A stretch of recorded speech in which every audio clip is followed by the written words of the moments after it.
দিয়ে চারটি কাল, একটু হচ্ছে বাল্যকাল, বুঝতে পেরেছেন তো? তারপরে আসলো কমরণ্য কাল, বুঝছে?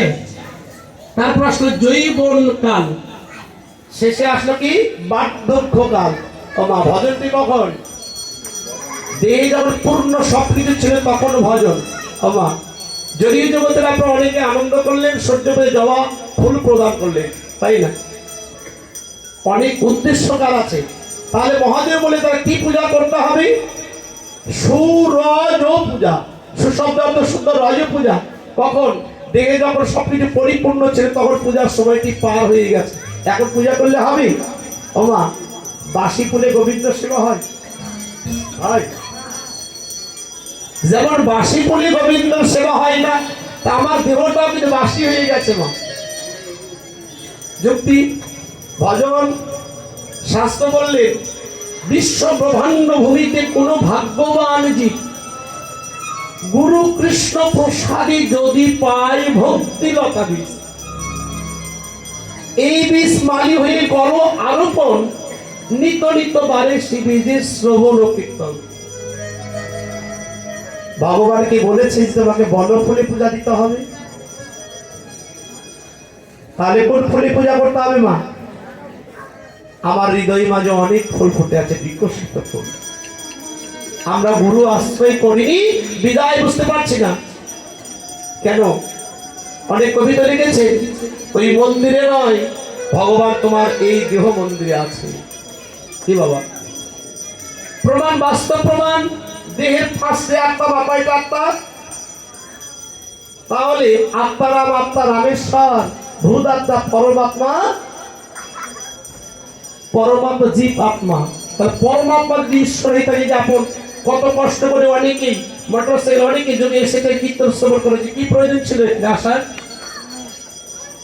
বাস্তব। কেন এসেছেন? কি জন্য এসেছেন? নামে নামে। যত নাম হবে তত তোমাকে টেনেও নিয়ে আসবে।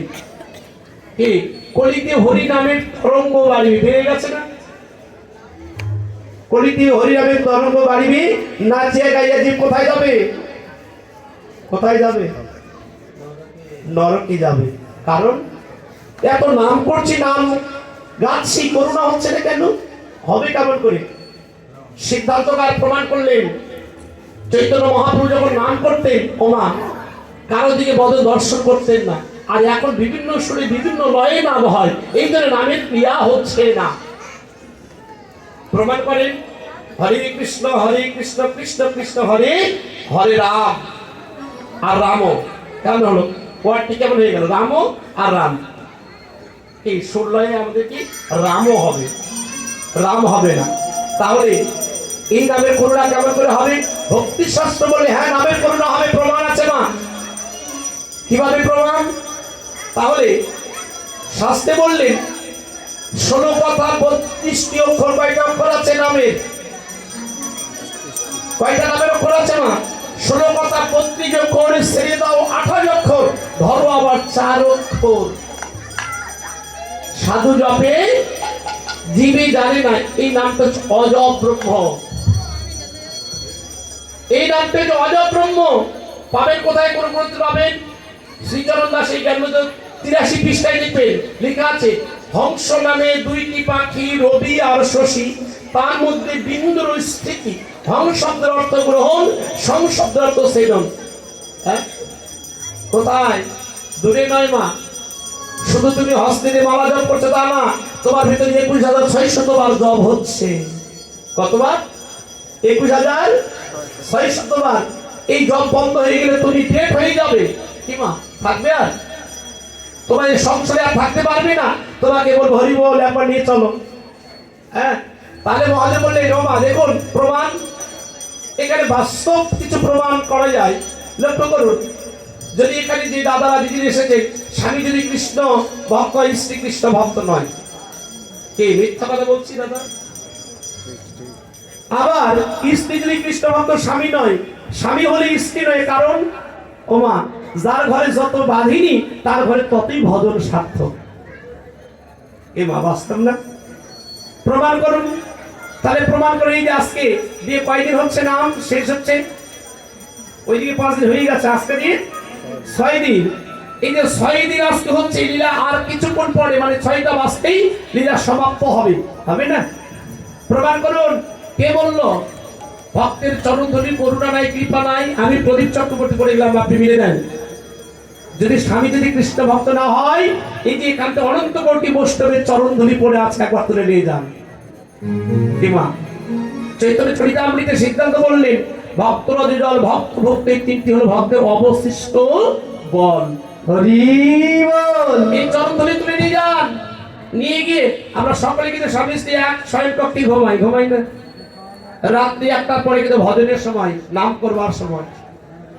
যদি স্বামী যদি কৃষ্ণ ভক্ত না হয়, প্রথম রাত্রিতে মস্তকেতে নাভিদল পর্যন্ত প্রথম দিন লেপন করবেন, দ্বিতীয় দিন লেপন করবে, দ্বিতীয় রাত্রি, তৃতীয় রাত্রি।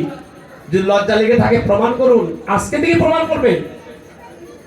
দরজা বন্ধ করে প্রভাতেশ্বরে হাত তুলে করে নাম করবেন। লজ্জা লাগলে দরজা বন্ধ করে নাম করবেন, দেখবেন মাঝখানে বিন্দু বিন্দু আকারে জল এসেছে। সেই দিন জানবেন আজ হইতে ভগবত কৃপা আমার দেহ গোবিন্দ সেবায় লেগেছে। রাধে রাধে। তাহলে কলি পাবো না বাবা আজকে? এবার মা কথা আমি ভালো করে মিলে নিতে হবে। এই কীর্তনটা আমাদের লীলা কীর্তন নয়, পদাবলী কীর্তন। পদকে যারা দ্বিখণ্ড ভাগ করতে পারবে তাহলে তার নাম হবে পদাবলী কীর্তন। যা পূর্বে হয়েছে, যা হচ্ছে, যা বর্তমানে হবে, তাই হচ্ছে আমাদের বর্তমান পরিবিষ্ট লীলা। এবার লীলাকে স্মরণ করছে। কি লীলা? নাম থেকে ছিল, পালার নাম কি ছিল? ভগবান শ্রীকৃষ্ণের উত্তরা গোষ্ঠ। আচ্ছা বাবা বলুন, এই আমাদের কয়টি দিক? 4টি দিক। কিন্তু হ্যাঁ দিক বলছেন 10টা, এটাও ঠিক আছে। তাহলে 4টি দিকের ভিতরে এখানে কেন লিখলে উত্তরা গোষ্ঠ, লিখতে পারতেন দক্ষিণা গোষ্ঠ, পূর্ব গোষ্ঠ, পশ্চিম গোষ্ঠ লিখতে পারতেন, কিন্তু এখন কেন লিখলে উত্তরা গোষ্ঠ? ওমা বহিরঙ্গে বলি, যেদিন আমাদের দেহ থেকে প্রাণ ছুটে যাবে তখন এই মস্তকটা কোন দিকে থাকবে? এই পদগুলি কোন দিকে থাকবে? দক্ষিণ দিকে থাকবে না? তো মহাজনের বহিরঙ্গ অন্তরঙ্গে উত্তরা গোষ্ঠ ভাব সম্প্রসারণ। বহিরঙ্গরা বলেছি কি, সকালবেলা ভগবান দ্বাদশ রাখাল নিয়ে নবলক্ষ ধেনু নিয়ে ভগবান গোচরণে গিয়েছে। বড় খেলা খেলে মধ্যাহ্নকালে ঘরে মায়ের কোলে ফিরবে। এই চলুত্তরা গোষ্ঠ। ইহা আরো কিছু কহ আগে, ওমা প্রমাণ করুন। তাহলে আমার দেহের উত্তর সাইডটা কোন সাইড বুঝতে হবে আগে। যাহা সে বিশ্ব ব্রহ্মাণ্ডে, তাহা সে ক্ষুদ্র ভাণ্ডে, সদ্গুরু কৃপা বলে যদি কেউ চিনে লইতে পারে। ওমা তাহলে উত্তরা গোষ্ঠ কখন হয় দিবেন? ওমা আমাদের এই কয়টা নাসিকা, কয়টা ছিদ্রমা নাসিকা? কিন্তু তত্ত্ব প্রমাণ করলেন দেহ আছে আপনার নারী নয়, আমার দেহ আছে 3 লক্ষ নারী। কত নারী? 3 লক্ষ নারী। ওর ভিতরে শ্রেষ্ঠ হচ্ছে 72,000। 72,000 দিয়ে শ্রেষ্ঠ করলে আবার 3 জন। কয়জন? ইরা, পিঙ্গলা, সুশর্মা, গঙ্গা, যমুনা, সরস্বতী। এই যে 2টা সিদ্ধ চলছে মা, একটা যাচ্ছে, একটা আসতেছে, একটা যাবার রাস্তা, একটা আসবার রাস্তা। কিন্তু মাঝখানের যে চিত্রটি, যেদিন পুরো সদ্গুরু কৃপায় যেদিন খুলে যাবে, সেই দিন তোমাকে নরকুল সেদিন জন্ম ধরবে।